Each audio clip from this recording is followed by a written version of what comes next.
ध्यान से सुनो। सबसे पहला रूप है सत्य।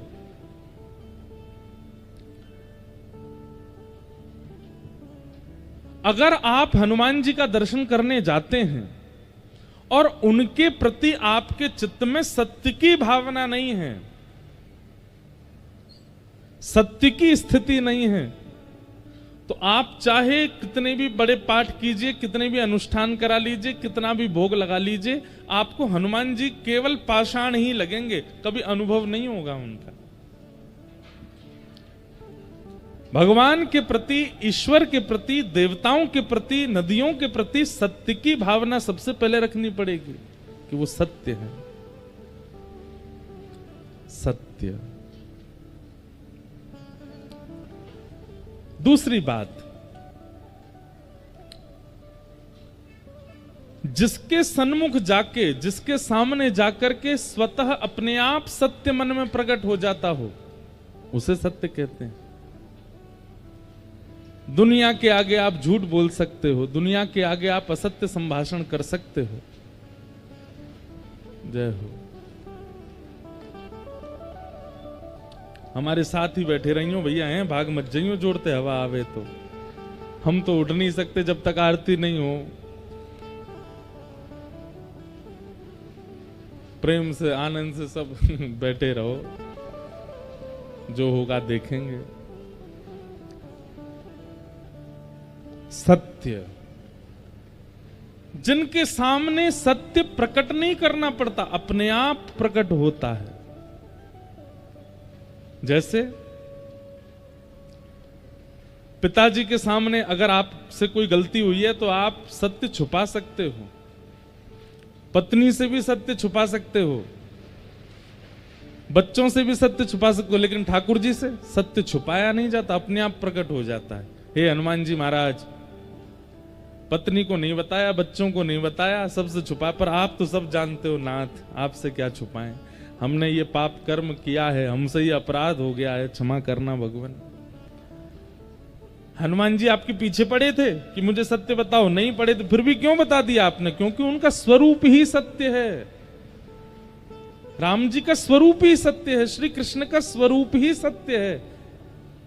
मैं कथा में कहा करता हूं, जिससे सत्य छुपाया जाए वो मानव है, लेकिन जिसके सामने सत्य छुपाने में आपको बिल्कुल भी संकोच ना होता हो, समझ जाना या तो वो ठाकुर जी हैं या ठाकुर जी का कोई अंश है, क्योंकि ठाकुर जी का रूप है सत्य।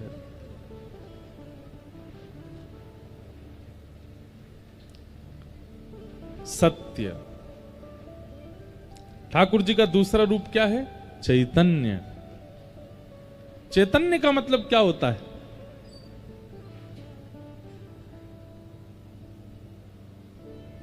जैसे ये जड़ है, वृक्ष जड़ है, ये पंडाल जड़ है, लोहे की कोई वस्तु ये जड़ है, लेकिन ठाकुर जी जड़ नहीं है। वो पाषाण का विग्रह होते हुए भी जड़ नहीं है, चैतन्य है। उनके प्रति आप जड़ बुद्धि नहीं रख सकते, अगर रखते हैं तो आपका अपराध बन रहा है सेवा में। कई लोग शंकर जी को स्नान कराते हैं, बिल्कुल विचार नहीं करते, उनको ये लगता है कि इनको तो रिगड़ दो जोर से। क्यों? आपके मन में ये भाव आता है कि ये तो पाषाण है। आपके मध्य प्रदेश में देवताओं की बड़ी कृपा है, हनुमान जी भी सबसे ज्यादा यहीं पे हैं, शंकर जी भी सबसे ज्यादा यहीं पे हैं, और सबरी देवी भी सबसे ज्यादा यहीं पे हैं। कितने देवियों के स्थान हैं? देवी देवता सबसे ज्यादा भारत में अगर कहीं होंगे तो या तो उत्तराखंड में या मध्य प्रदेश में, और अधिकतर सब एक से एक शक्तियों से युक्त देवी देवता हैं। महादेव की जब स्नान कराने लोग जाते हैं, बिल्कुल उनको संकोच नहीं होता कि हम महादेव के ऊपर कम से कम धीमे धीमे हाथ चलाएं, नहीं, खूब जोर से महाराज रगड़ देते हैं महादेव को। क्यों? क्योंकि पाषाण बुद्धि है उनके प्रति, उनके प्रति जड़ बुद्धि है हमारी।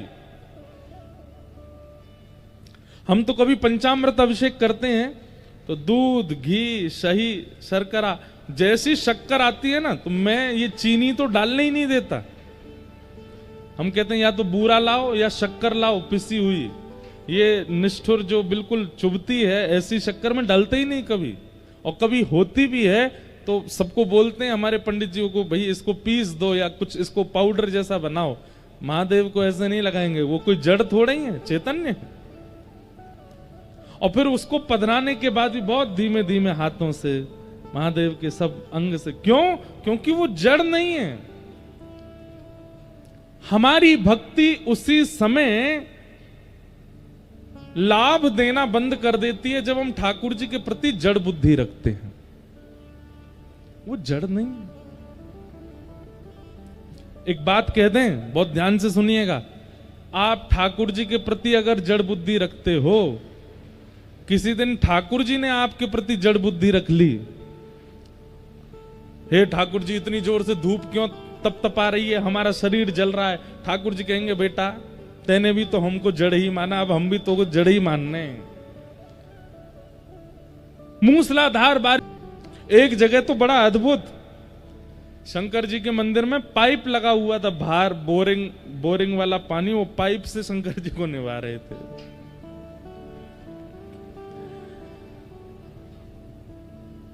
हम भारतीय लोगों में श्रद्धा बहुत है, आस्था बहुत है, पर ज्ञान नहीं है।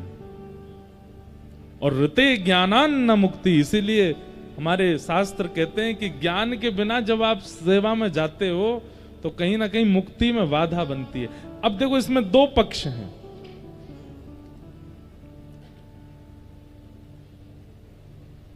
या तो बिल्कुल ही हम भोले हैं, बिल्कुल ही हम सीधे हैं, बिल्कुल ही हम बिल्कुल सहज सरल स्वभाव के हैं, तो कोई दिक्कत नहीं है, तो ठाकुर जी कृपा करेंगे कि आप जानते ही नहीं हो।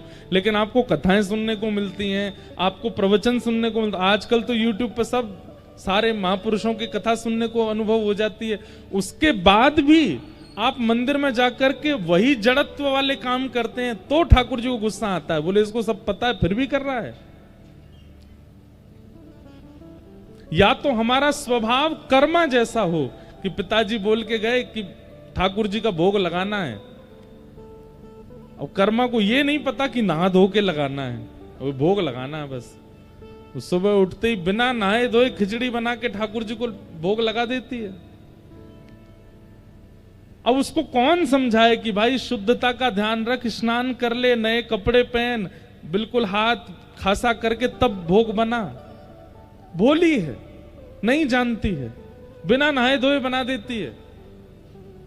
अपने दांतुन से ही ठाकुर जी की खिचड़ी चला भी देती है और ठाकुर जी के आगे धर भी देती है, और उसकी खिचड़ी खाने श्री जगन्नाथ भगवान दौड़ते हैं। क्यों? क्योंकि वो भोली है, उसको पता नहीं है, वो जानती नहीं है। पता नहीं है, भोलेपन में, बिल्कुल सीधे सरल सहज स्वभाव में आप ठाकुर जी की सेवा में कुछ कर देते हैं जो शास्त्रों से विमुख है। ठाकुर जी नाराज नहीं होते उसमें। छोटा बालक, मेहमान घर में आते उसको 500 रुपया दे देते हैं तो बालक पकड़ लेता है, और पकड़ते ही अब घर के बड़े लोग तो देख रहे हैं 500 रुपये आए हैं, ये मेहमान जाए तो इससे हम लेवें, ये क्या जाने 500 रुपये की कीमत। लेकिन वो छोटा बालक क्या करता है, 500 रुपये लेते ही मुंह में ले लिया या फाड़ दिया, तो बड़े लोग उस पर गुस्सा थोड़ी होते हैं। क्यों? अबोध है, जानता नहीं है। लेकिन 20 वर्ष के बालक को 500 रुपया दिया गया और 20 वर्ष का बालक उसको खावे और फाड़े तो क्या होगा? घर के लोग कहेंगे रुक जा, तारी के तो बता, मैं इधर आ, जानता नहीं 500 रुपए हैं ये, इतना भी नहीं पता तुझको। ठीक वैसे ही अगर हम अवोध स्थिति में हैं मन से और बुद्धि से, ठाकुर जी की सेवा में हमसे कोई चूक होती है ठाकुर जी क्षमा करते हैं।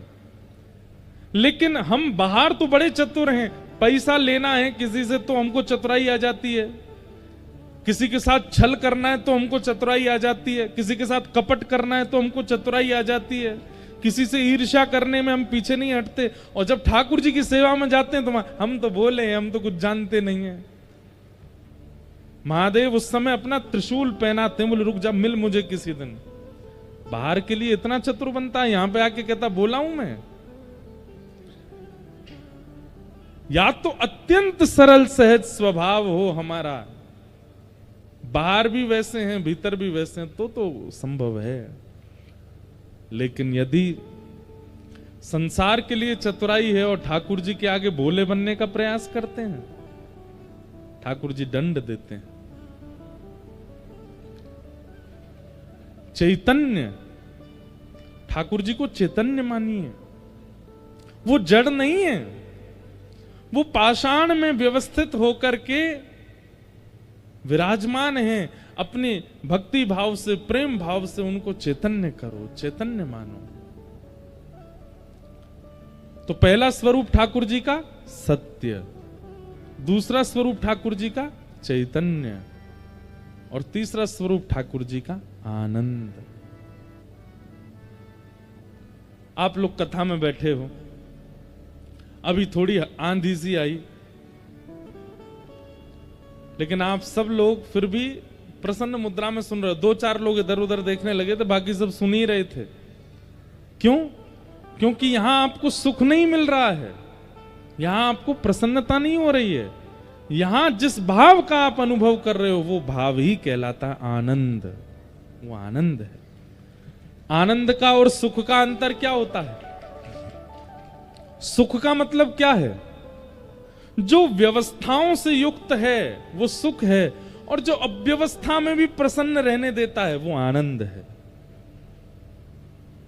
क्षमा कीजिएगा, शादी ब्याहों में आनंद नहीं होता, वहां सुख होता है, क्योंकि व्यवस्थाओं से प्राप्त है। जन्मदिन के उत्सव में आनंद नहीं होता, सुख होता है, क्योंकि व्यवस्थाओं से प्रकट हुआ है। लेकिन कथा, कीर्तन, सेवा, भक्ति, यहां हमें व्यवस्था की आवश्यकता नहीं होती है। यहां तो केवल एक बार प्रारंभ हो जाए। देखिए, कथा से पहले तक थोड़ा लगता है कि ये व्यवस्था, ये व्यवस्था, ये, एक बार कथा शुरू हो जाती है ना, हमने तो इतना अनुभव कर लिया, हमारे पिताजी का तो बहुत पुराना अनुभव है। कथा प्रारंभ होते ही फिर तो वो नर्मदा की गति की तरह बहती है, आगे चाहे पत्थर आवे, चट्टान आवे, सबको चीरते हुए निकल जाती है। कथा अपनी गति नहीं छोड़ती। क्यों? क्योंकि व्यवस्थाएं नहीं चाहिए, पहले चाहिए, प्रारंभ होने के बाद नहीं चाहिए। और जो बिना व्यवस्था के भी प्रसन्न करने की सामर्थ्य रखे, उसी को आनंद कहते हैं। आप लोग फर्श पे बैठे हो, जमीन पे बैठे हो, हमारे तो फिर भी एसी लग रहा है, आप तो पंखा में ही बैठे हो। हमारे तो फिर भी पीछे मसनद है, आप तो बिना कमर टेके बैठे हो। लेकिन फिर भी आप इतनी प्रसन्न मुद्रा में क्यों बैठे हो? क्योंकि ये आनंद है, क्योंकि कथा आनंद प्रदान करती है। ठाकुर बिहारी जी दर्शन करने जाओ वृंदावन में, महाराज ऐसी भीड़, एक बार गली में घुसोगे तो फिर दर्शन करके ही निकलोगे बाहर, और वो भी बिना प्रयास के। आपको प्रयास नहीं करना है, धक्का ही इतने पड़ेंगे कि सीधे घुसोगे, दर्शन है कि बाहर ही निकलोगे। लेकिन उसमें भी किसी को अप्रसन्नता नहीं लगती, सब प्रसन्न होते हैं। क्यों? भगवत संबंधी भावों में जो प्राप्त होती है प्रसन्नता, उसी को आनंद कहते हैं। सच्चिदानंद रूपाय विश्वोत्पत्त्यादि हेतवे तापत्रय विनाशाय श्री कृष्णाय वयं नमः। 3 रूप हैं, सत्य, चैतन्य और आनंद। 3 कर्म हैं ठाकुर जी की। क्या? विश्वोत्पत्त्यादि हेतवे, उत्पत्ति, पालन और संहार। जिस प्रकार एक बालक मिट्टी से पहले घर बनाता है और फिर उस घर को 2-4 दिन तक संभालता है, और एक दिन बालक का मूड खराब होता है तो फिर घर को ध्वस्त कर देता है। ठाकुर जी भी ऐसे ही पूरी सृष्टि के साथ लीला करते हैं। हमें बनाते हैं, हमारे दादा परदादा, हमारे कुल खानदान का चयन करते हैं, इसको कैसे कुल में भेजना है। फिर उसके बाद हमारा पालन करते हैं, हमें एक सदगति प्रदान करते हैं, एक श्रेष्ठ व्यक्ति बनाते हैं, अफसर बनाते हैं, मंत्री बनाते हैं, नेता बनाते हैं, वक्ता बनाते हैं, संत बनाते हैं, और फिर एक समय आने पर संहार कर देते हैं। उत्पत्ति, पालन और संहार, ये 3 कर्म हैं ठाकुर जी के। और कैसे कर्म? बोले बालवत, एक छोटे बालक के समान।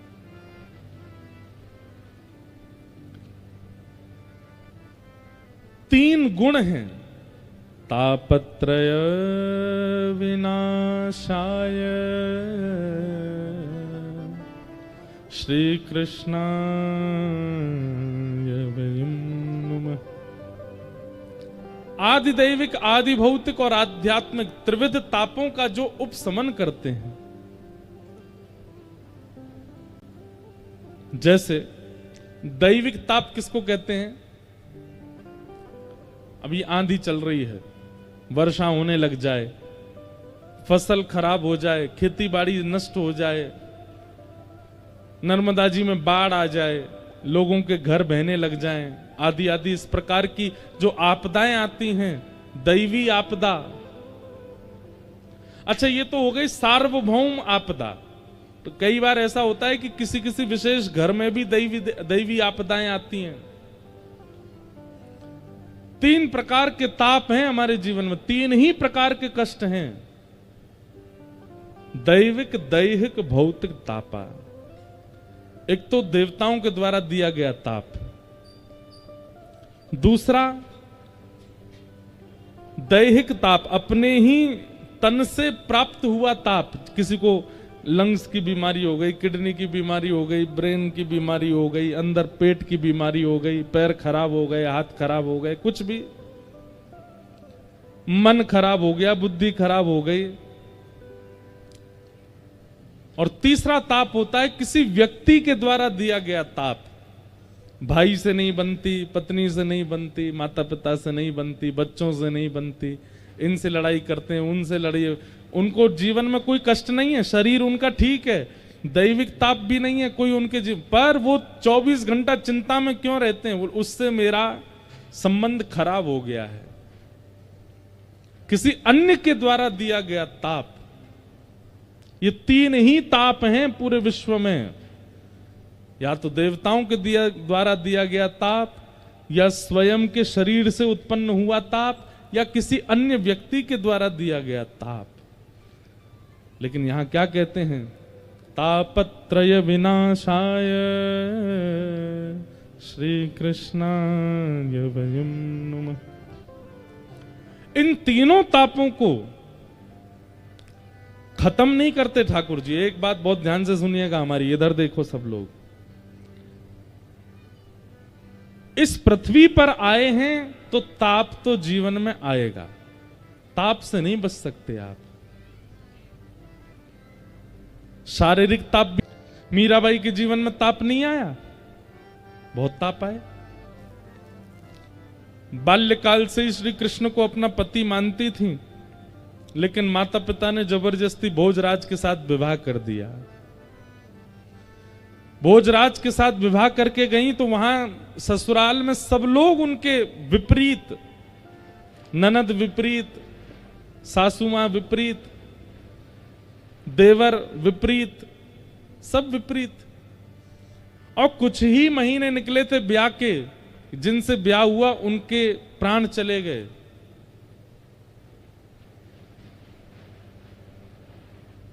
ननद और देवर ने मिलकर के मारने का यत्न किया, विष पिलाया, ना जाने क्या क्या किया, पिटारे में सांप बंद करके छोड़ दिया।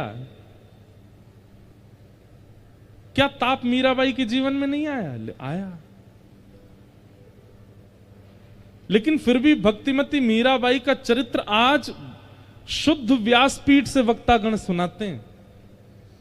बड़ी बड़ी यूनिवर्सिटी में मीराबाई के एक एक पद के ऊपर लोग अध्ययन करते हैं, स्वाध्याय करते हैं। क्यों? क्योंकि ताप तो जीवन में आया, लेकिन फिर भी मीराबाई अप्रसन्न नहीं हुई, प्रसन्न रहती थी। क्यों? क्योंकि ठाकुर जी की शरणागति से ताप तो जीवन में आते हैं, पर उन तापों का अनुभव और प्रभाव नहीं पड़ता। आंधी चल रही है, अभी अगर हम अपने घर में होते, क्या कर रहे होते? खिड़कियां बंद करो, बाहर जो कपड़े टंग रहे हो सबको लेके आओ, गेहूं चावल सूख रहे हैं उनको उठा के लाओ, वो किवाड़ बंद कर आओ, ये कर आओ, वो कर आओ, दौड़ रहे होते इधर से उधर, पर यहां चुपचाप बैठे। ताप तो आ रहा है लेकिन अनुभव नहीं हो रहा, उसका प्रभाव नहीं पड़ रहा। ठीक यही स्थिति जीवन में भी हो जाती है। एक कथा सुनाते हैं, सुनो। महाराष्ट्र में एक संत हुए श्री तुकाराम जी महाराज। क्या नाम था? जो छत्रपति शिवाजी महाराज ने जब इनका कीर्तन सुना तो छत्रपति शिवाजी ने नियम बना लिया कि जब भी वो युद्ध के लिए जाते थे तो युद्ध क्षेत्र के आसपास यदि तुकाराम जी होते थे तो उनके कीर्तन में छत्रपति शिवाजी अपनी सेना आदि सब छोड़ करके जाते थे अकेले। ऐसे थे श्री तुकाराम जी।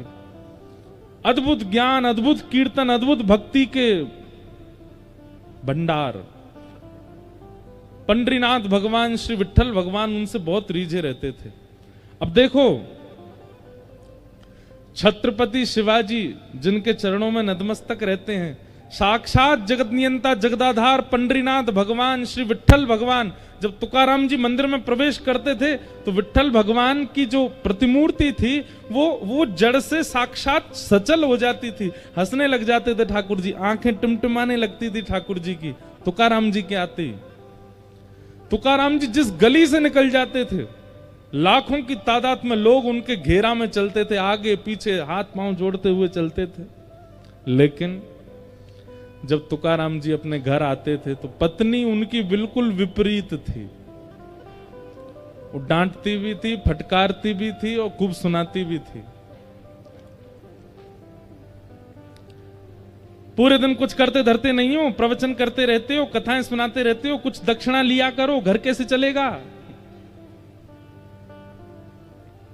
सोचो, छत्रपति शिवाजी महाराज का आज अगर नाम महाराष्ट्र की भूमि पर ले लिया जाए तो लोगों के रोंगटे खड़े हो जाते हैं। आज भी उन शिवाजी महाराज, वो शिवाजी महाराज तुकाराम जी के सामने नतमस्तक होकर बैठते थे और उनकी ये स्थिति थी अपने ही घर में। पत्नी उनको ज्यादा कुछ करती नहीं। लो ये गन्ने, खूब सारे गन्ने दे दिए, इनको बेच के आओ और उसका जो पैसा मिलेगा लाके मुझको देना। घर चलाना आता नहीं है, बस पूरे दिन कथा प्रवचन करते रहते हो, जाओ चलो। तुकाराम जी निकल गए गन्ने लेके। रास्ते में छोटे छोटे बच्चे, अब उस समय पर ये टॉफी तो होती नहीं थी, वो एक बुढ़िया के बाल खाते हैं बच्चे, गांव में आज भी घूमते हैं लोग, वो तो होते नहीं थे।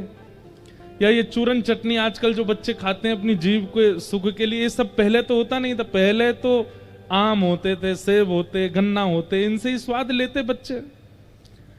तुकाराम जी गन्ना लेकर के जा रहे अपने कंधे पर के खूब सारे, इतने में बच्चे पीछे पड़ गए, गन्ना दे दो, गन्ना दे दो। तुकाराम जी महाराज बड़े बेचारे भावुक हो गए। अरे आओ आओ आओ, ये लो तुम्हारे लिए, तुम्हारे। सब बच्चों को बांट दिए, सारे गन्ने बांट दिए, एक बच्चा। तुकाराम जी ने अपने ऐसे कंधे पर लटका लिया, दोनों हाथ टांग लिए उस पे, घर आ रहे थे। पत्नी इतनी खुश हो गई, ओ हो सबरे गन्ने बेके आए, खूब सारा पैसा लेके आए होंगे। जैसे तुकाराम जी घर आए, पत्नी ने तो महाराज खूब सुंदर उनकी आरती करी। आओ आओ आओ आओ, देखो आज कितने अच्छे लग रहे हो, कथा करके आते हो अच्छे नहीं लगते, आज अच्छे लग रहे हो, दक्षिण वो पैसा लेके आए होंगे ना, बताओ कितने रुपए में बेका सब? तुकाराम जी बोले, देवी मैं तो गया बेकने ही था, तो मार्ग में बहुत सारे बच्चे मिल गए, मैं तो बांट आया सब में, और ये एक मैं इसलिए बचा के लाया था कि भाई तुम भी हो मैं भी हूं, हम दोनों भी तो खाएंगे। पर मैं ये सोच रहा हूं कि हम खाने वाले दो, गन्ना तो एक ही है, अब हम दोनों में कौन खाएगा इसको? दो होते तो बात और अच्छी बन जाती। पत्नी को आया गुस्सा, अपने दांत कटकटाने लगी, बोले रुक जाओ मैं बताती हूं तुमको। बांट आए बच्चों में, और गन्ना पकड़ करके एक दिया उनके कमर पे, सोई गन्ना टूट गया, दो हो गए। तुकाराम जी बोले वाह वाह वाह, जय हो विठ्ठल भगवान, आपने तो ऐसी बुद्धिमान पत्नी मुझको दी है, बताओ इसने 2 कर दिए, ले एक तू खा एक मैं खाऊंगा। इतनी अनुकूलता में रहते थे, उनको पीड़ा का अनुभव होता ही नहीं था। आज का पति होता क्या करता, ऐसे व्यवहार की पत्नी मिल जाए तो, या ऐसे व्यवहार का पति मिल जाए तो आज के लोग नहीं सहन कर पाएंगे। लेकिन तुकाराम जी पर कोई प्रभाव नहीं पड़ता था उस बात का। अब इसका उत्तर क्या है, क्यों नहीं पड़ता था? तो अभी सीधी बात तो यह है कि तुकाराम जी भगवान के भक्त हैं इसलिए उनको लेकिन ऐसे नहीं ना, कोई बात ऐसी बताई जाए जिससे ये प्रमाणित हो जाए कि तुकाराम जी को प्रभाव नहीं होता था। एक बार तुकाराम जी के गांव का एक नया बालक था, उसकी शादी के लिए पूरा परिवार पीछे पड़ रहा था, तू शादी कर शादी कर। उसने एक ही शर्त रखी, बोले हमारे गांव के तुकाराम जी अगर बोल देंगे कि शादी कर तो करूंगा। क्यों? क्योंकि उनकी पत्नी इतनी विपरीत है, वो कभी कहेंगे ही नहीं। भाई जो स्वयं जला हुआ होगा वो दूसरे को सावधान करेगा ना।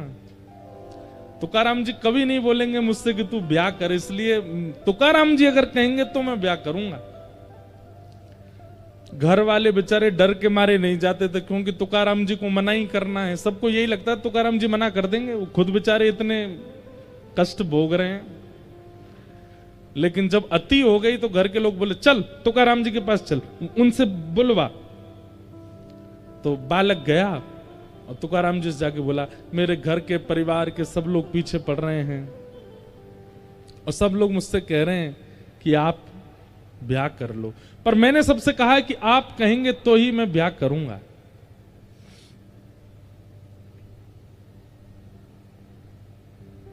आप बताइए ना, मैं ब्याह करूं कि नहीं करूं? घर के सब लोग बैठे थे, सब घबरा रहे थे, बोले ये मना कर देंगे तो ये तो बिल्कुल ही नहीं करेगा। तुकाराम जी बोले जितना जल्दी हो सके उतना जल्दी ब्याह कर लो, जितना जल्दी हो सके उतनी जल्दी करो। तो वो लड़का घबरा गया। घर के लोग तो वहीं पर ही नाचने लगे, बोले अब तो बेटा तू गया, अब तो तेरा ब्याह होगा। अरे तुकाराम जी बोल दिए। घर के लोग चले गए तो वो अब तुकाराम जी के पास बैठा बोला आप साधक प्रवृत्ति के व्यक्ति नहीं है। अरे जब पता है कि मार्ग में हमने कष्ट भोगा तो दूसरों को सावधान करना चाहिए। आप खुद इतनी पीड़ा में रहते हैं, पत्नी आपकी मार तक देती है सबके आगे, और आप मुझसे कह रहे हैं कि मैं भी ब्याह कर लूं। क्यों? तुकाराम जी बोले देख भाई, अगर अनुकूल पत्नी आ गई तो तुम दोनों जीवन आराम से जी लोगे, और यदि प्रतिकूल पत्नी आई तो इस गांव में एक की जगह 2 तुकाराम हो जाएंगे, मैं और तू दोनों। लेकिन उस बालक ने चरण पकड़े, बोले मैं ठीक है मैं ब्याह करूंगा, लेकिन आपकी प्रसन्नता का राज क्या है? आपकी पत्नी विपरीत है। और तुकाराम जी का पहले ब्याह हुआ था तो पत्नी और बेटा भुखमरी के कारण मर गए थे, उनके प्राण चले गए। तो दूसरा ब्याह हुआ तो दूसरी पत्नी इतनी तेज आई कि वो ऐसा करती थी। तो उस बालक ने कहा इतनी प्रसन्नता का कारण क्या, आप इतने प्रसन्न क्यों रहते हो? आपकी पत्नी बिल्कुल विपरीत स्वभाव की, आपके घर में कोई सुख शांति नहीं है, आप पूरे दिन यहाँ पहाड़ी पर बैठे रहते हैं, आपको भोजन भी घर से तो मिलता नहीं है, फिर भी आपके चेहरे पर कभी शिकन नहीं देखी, आपके चेहरे पर कभी मायूसी नहीं देखी, इसका कारण क्या है?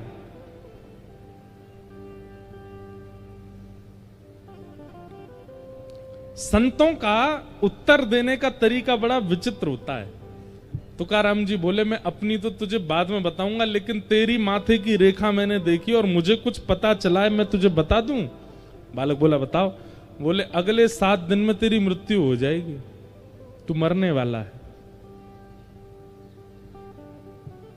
बालक घबरा गया, बोले ये क्या कह रहे हैं आप? बोले मैं सही कह रहा हूं, तेरे पास केवल 7 दिन बचे, अपना समय व्यर्थ मत गवा। जितनों से तेने लड़ाइयां कर ली हैं सबसे क्षमा मांग ले, सब कुछ व्यवस्थित कर ले, और भाई तेरे पास 7 दिन बचे हैं, अपना जीवन जितना हो सके इन 7 दिनों में व्यवस्थित कर लियो, कभी भी प्राण चले जाएंगे 7वें दिन। अपना प्रश्न तो सब भूल गया। वो लड़का दौड़ा, रात में जाकर के स्नान किया, माता पिता को प्रणाम किया, बहनों को गले से लगावे, भाइयों को हृदय से लगावे, जितनों से उसकी बैर थे सबके पास गया, बोले भैया मुझे क्षमा कर दो, मैंने तुमसे बैर किया। सब लोग कहते ये हो क्या गया, किसी को बताता था नहीं कि क्या होने वाला उसके साथ। अब स्थिति ये हो गई कि घर में मां भोजन बनाती है, दाल में नमक नहीं पड़ा, खा लेता है चुपचाप, कहता नहीं है। पहले इतना टोकता था इसमें नींबू डालो, नमक डालो, मिर्च डालो, अब जैसा मिल जाता है पा लेता है। उसके भाई बंधु कभी लड़ने आ जाते हैं तो सबके आगे क्षमा मांग लेता है, बोले भैया तुमको जो चाहिए ले जाओ, मुझसे लड़ो मत। कभी उसको बहुत कोई स्नेह देता तो भी उस पर फर्क नहीं पड़ता, कोई उसको बहुत कष्ट देता गया, बोले नाथ दिन है, अब बताइए मेरे प्राण कब निकलेंगे और मैं क्या करूं अब। तुकाराम जी बोले एक बात बता, पिछले 7 दिनों में तुझसे कोई लड़ने आया? बोले आए तो थे लेकिन मुझको याद नहीं, क्योंकि मैंने दिमाग में ज्यादा लिया नहीं। लड़ने आ रहे थे भाई बंधु लोग, मैं कहता भाई लड़ो, मतलब क्या लड़ने के लिए, कहां जाऊं मैं, मेरा प्राण निकलने वाले हैं। तुकाराम जी बोले पिछले 7 दिन में तेरा किसी ने बहुत सम्मान किया? बोले वो भी सम्मान भी किया, पर कहां अच्छा लग रहा था सम्मान, बस ये लग रहा था 7 दिन में प्राण चले जाएंगे, भाई क्या करूं। अच्छा एक बात बता, परसों माँ ने घर में क्या बनाया था? बोले दाल चावल। दाल में नमक वमक कैसा था, सब ठीक था? बोले कुछ याद नहीं है मुझको, जैसा बना मैंने खा लिया, मुझे तो बस यही लग रहा था प्राण जाने वाले हैं। तुकाराम जी बोले मेरी प्रसन्नता का राज यही है, मैं हर दिन को अपना अंतिम मानता हूं, मैं हर दिन को अपना अंतिम समझता हूं। कोई मुझसे लड़ने आता है तो मैं विचार करता हूं मेरे क्या पता अगले क्षण मेरे प्राण चलेगा, इससे बैर क्यों करूं। कोई मेरी बहुत प्रसन्नता करता है तो भी मैं ये विचार करता हूं कि इसकी प्रसन्नता लेके फूलूं क्यों, क्या पता अगले क्षण मेरे प्राण निकल गए तो। पत्नी मुझे मारती है, भोजन नहीं देती, या भोजन देती है तो जला हुआ दे देती है, मैं पा लेता हूं, कुछ कहता क्यों नहीं हूं, क्योंकि मुझे लगता है मेरा अंतिम क्षण हो सकता है, मेरा कोई भी समय मेरे प्राण जा सकते हैं, इसलिए मैं ये सब संसार के व्यवहार में पड़ता ही नहीं। बालक चरणों से लिपट गया, बोले भगवान आपने कृपा कर दी, आपने जीवन का सूत्र दे दिया। हम लोगों में कुभाव उत्पन्न क्यों होता है? क्योंकि हमें यह विश्वास है कि हम कल भी जीवित हैं, कल देख लेंगे। हम लोगों में सम्मान के प्रति इतनी रुचि क्यों है? क्योंकि हमें विश्वास है कि कल और मिल सकता है। सम्मान के प्रति रुचि और अपमान के प्रति क्रोध, या जितने भी विकार हमारे चित्त में आते हैं वो केवल इसलिए आते हैं क्योंकि हमें विश्वास है कि हम जीवित रहने वाले हैं। अपने हर क्षण को अगर अंतिम मानने लगे, क्या पता अगला क्षण हम जीवित रहे कि नहीं, आप सब व्यवस्थित सामान्य हो जाओगे, शांत हो जाओगे, मौन रहने लगोगे, ना किसी से कोई शिकायत, ना किसी से कोई लड़ाई, ना किसी से कोई प्रेम, सब सम। एक सूत्र है। ठाकुर जी जब जीवन में आते हैं तो विपत्तियां कम नहीं होती, पर विपत्तियों का प्रभाव खत्म हो जाता है। और क्षमा करें, आप तिलक लगाते हो, कंठी पहनते हो, नाम जप करते हो, लेकिन विपत्ति, आपत्ति, संपत्ति, इनका प्रभाव दिखता है आपके ऊपर, तो आप आडंबर कर रहे हो, आप नाम जप नहीं करते।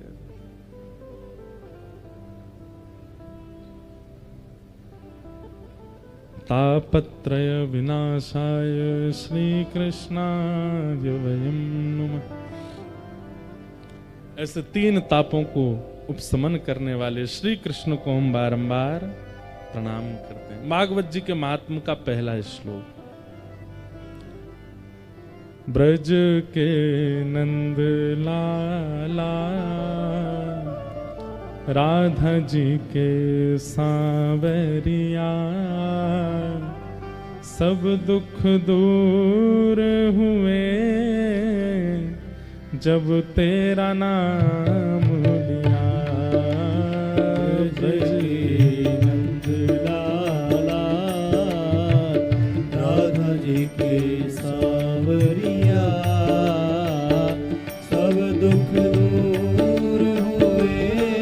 करताल बजा के गाओ। तेरा नाम लिया। ओ ब्रज के नंद लाला, राधा जी के सांवरिया, सब दुख दूर हुए जब तेरा नाम लिया। जय नंद लाला, राधा जी के सांवरिया, सब दुख दूर हुए जब तेरा नाम लिया। सब दुख दूर हुए जब तेरा नाम लिया। सब दुख दूर हुए जब तेरा नाम लिया। ओ मीरा पुकारे तुम्हें गिरधर गोपाला, मीरा पुकारे तुम्हें गिरधर गोपाला। मीरा पुकारे तुम्हें गिरधर गोपाला, मीरा पुकारे तुम्हें गिरधर गोपाला। ढल गया अमृत में विष का भरा प्याला, भर गया अमृत में विष का भरा प्याला।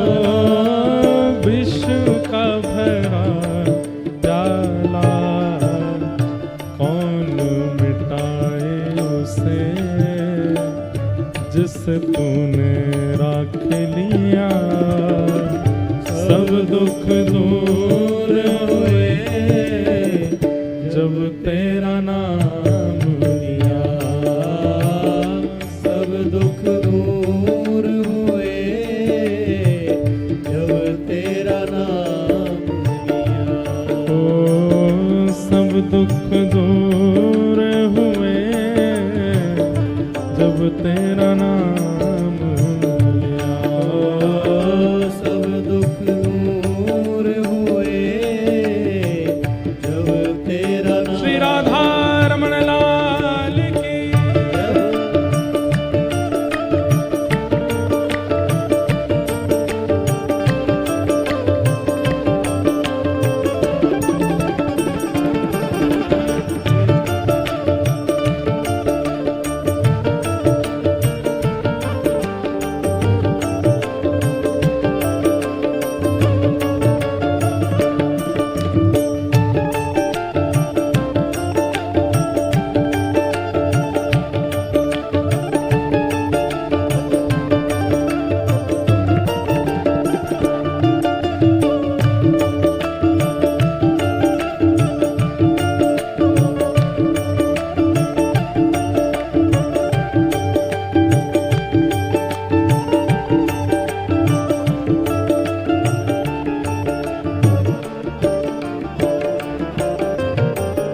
देख रहे हो तुम मेरे दुखड़े सारे, देख रहे हो तुम मेरे दुखड़े सारे। कब दर्शन दोगे मेरी आँखों के तारे। कब दर्शन दोगे मेरी आँखों के तारे। ओ मेरी आँखों के तारे, अधर पे मुरली है, कांधे पे कामरिया, सब दुख दूर हुए जब तेरा नाम लिया। सब दुख दूर हुए जब तेरा नाम दुख दूर हुए जब तेरा नाम लिया। सब दुख दूर हुए जब तेरा नाम लिया। ओ ब्रज के नंद लाला राधा जी के सांवरिया, सब दुख दूर हुए जब तेरा नाम लिया। सब दुख दूर हुए जब तेरा नाम लिया। सब दुख दूर हुए जब तेरा नाम लिया। सब दुख दूर हुए जब तेरा नाम। गोविंद मेरो है गोपाल मेरो है, गोविंद मेरो है गोपाल मेरो हे गोविंद मेरो है गोपाल मेरो है। मेरो है गोपाल मेरो है। ओ मेरा बांके बिहारी नंदलाल मेरो है। मेरा बांके बिहारी नंदलाल मेरो है। ओ मेरा कुंज बिहारी नंदलाल मेरो है। मेरा कुंज बिहारी नंदलाल मेरो है। ओ राधा रमण बिहारी नंदलाल मेरो है। राधा रमण बिहारी नंदलाल मेरो है। राधा वल्लभ बिहारी गोपाल मेरो है। राधा वल्लभ बिहारी गोपाल मेरो है। हे मदन मोहन बिहारी नंदलाल मेरो है। मदन मोहन बिहारी नंदलाल मेरो है। गोपीनाथ बिहारी नंदलाल मेरो है।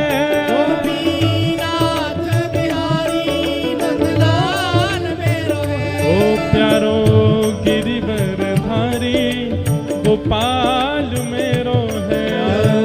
गिरवरधारी गोपाल मेरो है। प्यारो गिरिवरधारी गोपाल मेरो है।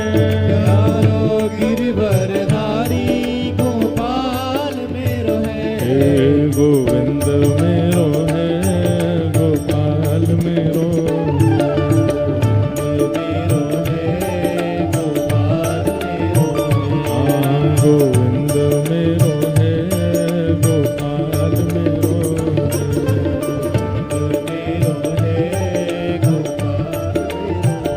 मेरो। गोविंद मेरो है गोपाल मेरो मेरो है गोपाल मेरो है। श्री गोविंद मेरो है गोपाल मेरो मेरो है गोपाल मेरो है।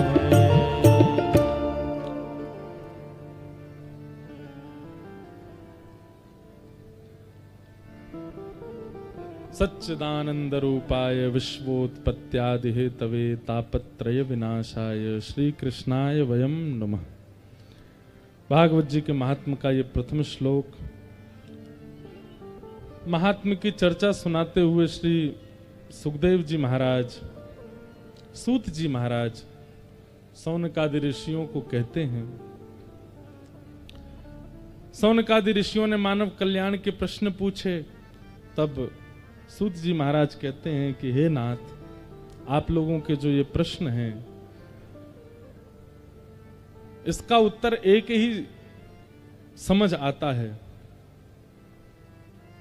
प्रीति सौनक चित्ते ते यतो विच्मी विचार्य च सर्व सिद्धांत निष्पन्नम संसार भयनाशनम। जब तक संसार भय मुक्त नहीं होगा, हम सबको एक भय सताता है, और वो भय क्या है? कहीं मुझे कुछ हो ना जाए, उससे पहले मुझे धन कमाना, उससे पहले मुझे ऐश्वर्य की प्राप्ति करनी, यश की प्राप्ति करनी। एक मृत्यु का भय सबके चित्त में बैठा रहता है। अच्छी बात है कि मृत्यु का भय बैठा, पर मृत्यु के भय से व्यक्ति भगवत स्मरण नहीं करता, बाकी सब करता है। कहीं मेरे प्राण ना चले जाएं, उससे पहले मैं वहां घूम आऊं, मेरे प्राण ना चले जाएं, ये तो देख लूं, ऐसा तो खा लूं, ये तो पी लूं, ऐसा कर लूं। अरे कहीं प्राण ना चले जाएं, उससे पहले भगवत दर्शन कर लूं, ये चिंता क्यों नहीं होती हमारी? जितने भी भक्त साधकों की कथा व्यासमंच से कही जाती है, वे जो भी भक्त हैं उनकी चिंता का एक ही कारण था कि कहीं मेरे जीवन के कुछ ही दिन शेष रह गए, भगवत दर्शन किए बिना मैं यहां से चला ना जाऊं। नेत्र ना होते हुए भी सूरदास जी को दर्शन हो गए, विपरीत परिस्थिति होते हुए भी गोस्वामी तुलसीदास जी को दर्शन हो गए। क्योंकि उनकी चिंता का कारण क्या है कि कहीं हमारे प्राण ना चले जाएं, उससे पहले मुझे ठाकुर जी का साक्षात्कार करना है।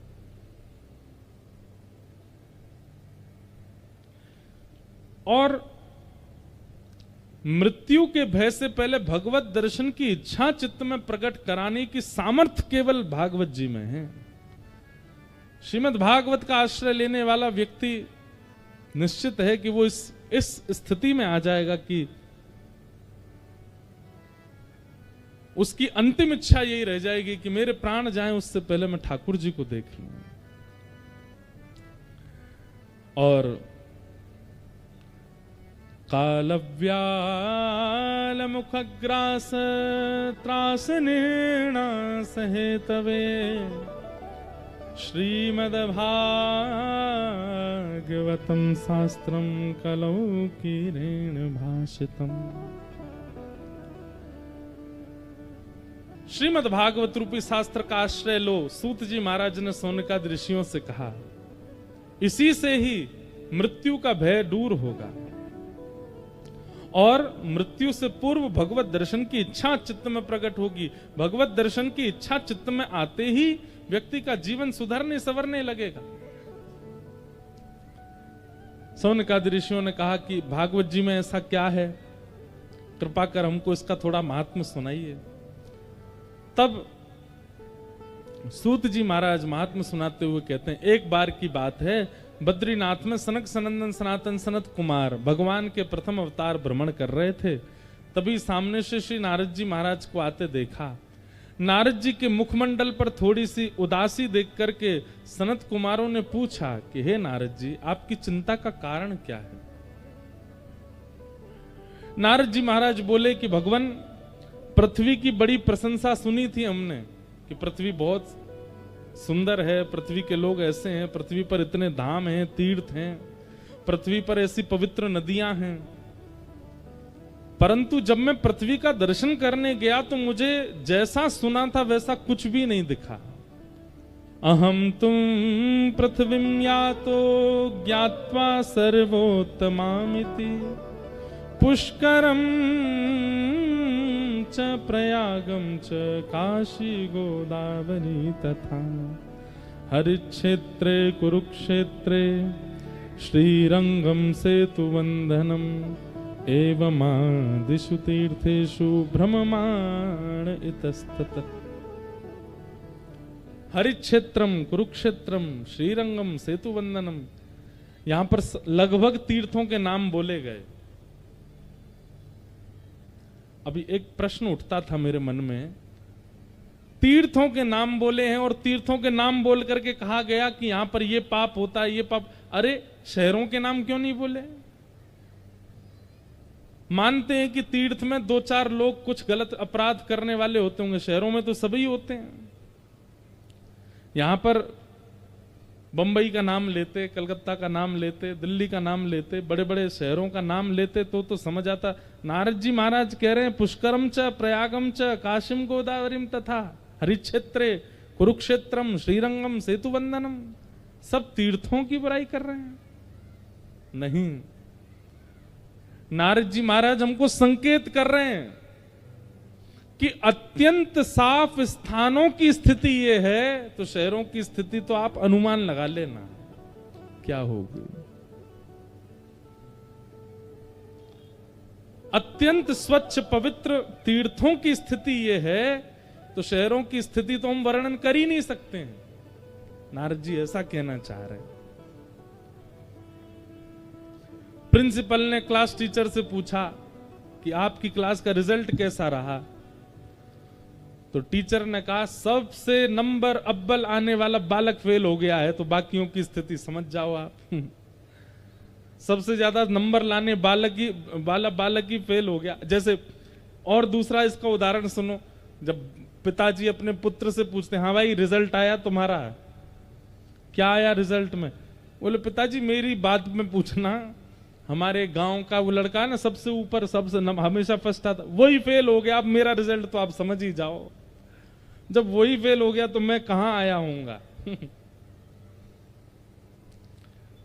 तो नारद जी महाराज तीर्थों का नाम इसलिए बोल रहे हैं कि भाई जब तीर्थों की स्थिति ये हो गई है, तो शहरों की तो आप अनुमान लगा लेना क्या स्थिति हो गई है। सत्यम नास्ति तपः शौचम दया दानम न विद्यते, उदर भरिणो जीवा बराका कूट भाषिण, मंदा सुमंद मतयो मंद भाग्यायुपद्रुता,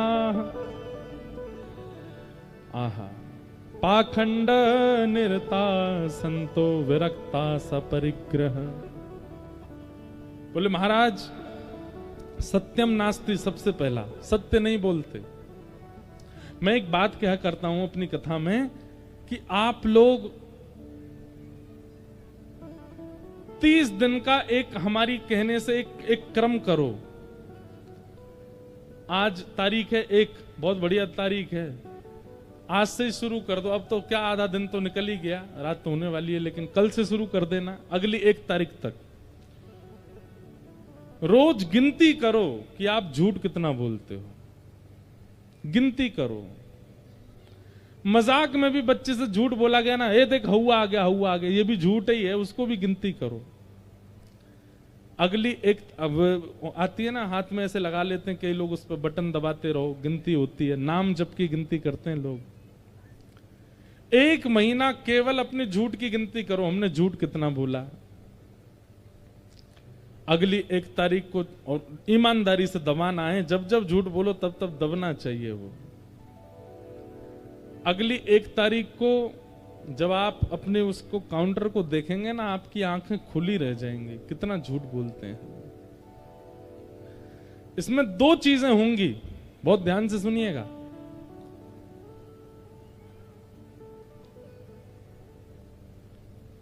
हम लोग अपने अपराधों की गिनती नहीं करते, इसीलिए अपराध बहुत ज्यादा होते हैं हमसे।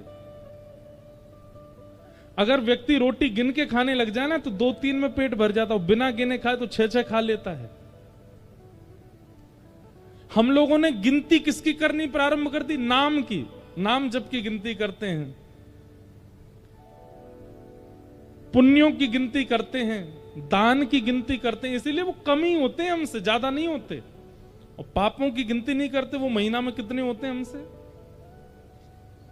बहुत बड़ा दानवीर हो जबलपुर का या आपके इस गांव का, महीना में 1 ही दिन खजाना खुलता होगा उसका दान करने का, लेकिन पाप रोज खुलता है उसका। तो क्यों? क्योंकि दान की गिनती है, नाम जप की गिनती है, सेवा की गिनती है, पापों की गिनती नहीं है, पाप की काउंट ही नहीं करते, इसीलिए पाप अथाह होते हैं। हम तो चाहते हैं कि भाई ये जो मशीन है ना हाथ वाली, ये लाइए सब लोग, और इस पर कोई भी भगवान नाम नहीं गिनना है। आपने किसी के साथ कपट किया, बटन दबाओ, किसी के साथ छल किया, बटन दबाओ, झूठ बोला, बटन दबाओ, किसी व्यक्ति की यश प्रशंसा सुनकर के आपके चित्त में ईर्ष्या हुई, बटन दबाओ। इससे होगा क्या? 1 महीना बाद जब आप देखोगे ना, तो आपको खुद से घिन आएगी कि मैं हूं, मैं ये सब करता हूं? कोई 2 नंबर का पैसा, कोई छल कपट का पैसा देने आया हो, आप धर लेते हो, दबाओ। इससे 2 चीजें होंगी। 1 महीने बाद जब आप अपनी संख्या देखेंगे तो आप में परिवर्तन की इच्छा प्रकट होगी। और दूसरी बात, जब हाथ में काउंटर लगा लोगे ना, तो झूठ बोलने से पहले वो काउंटर आपके हाथ में भार प्रकट कर देगा। तुम बोलोगे तो दबाना पड़ेगा, तो बोलने से पहले ही रुक जाओगे। किसी के साथ कपट करने जाओगे तो कपट करने से पहले वो भारी हो जाएगा हाथ में। भाई मैंने कसम खाई है, दबाना तो है, और कपट भी मैं कर रहा हूं, कपट होगा ही नहीं।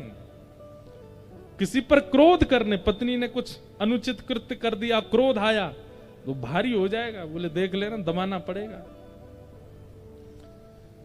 कहीं ना कहीं आप उससे बचोगे। हम ये नहीं कहते कि आप 100% बच जाओगे, पर हां, जो 100% है उसकी तादाद कम से कम 60% तक तो आ जाएगी, उतने बच जाओ।